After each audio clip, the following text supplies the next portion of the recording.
Hello સાંભળો, હા બોલ. હું શું કહું છું, હા બોલ. આપણી પાડોશન છે ને આજે બજારમાંથી 5 સાડીઓ લઈને આવી. કેમ? હવે તો તું 10 લઈ આય ચાલ. સાચે? હા એટલે સાંભળી રાખું, હા 10 લઈ આય પણ એક ખરીદતી નહીં. એટલે બધાને બતાવીને પાછી દુકાન વાળાને આપી દેજે. ને સાડીની દુકાન વાળો આપણો ભાઈબંધ છે એટલે આ રીતે એક દિવસ સાડીઓ ઘેર લાવવા દેશે.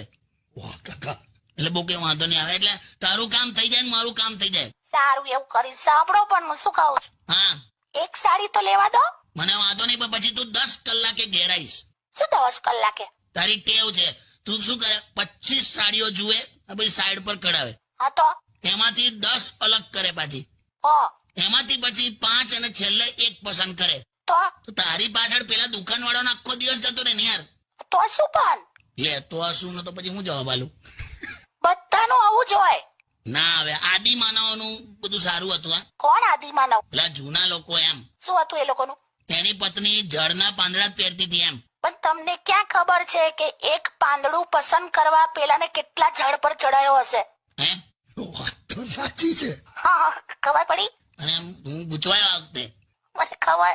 ચાલો હવે કઈ નહીં, ઓકે મૂકું છું. હું બરાબર સખત બોલી કે નહીં?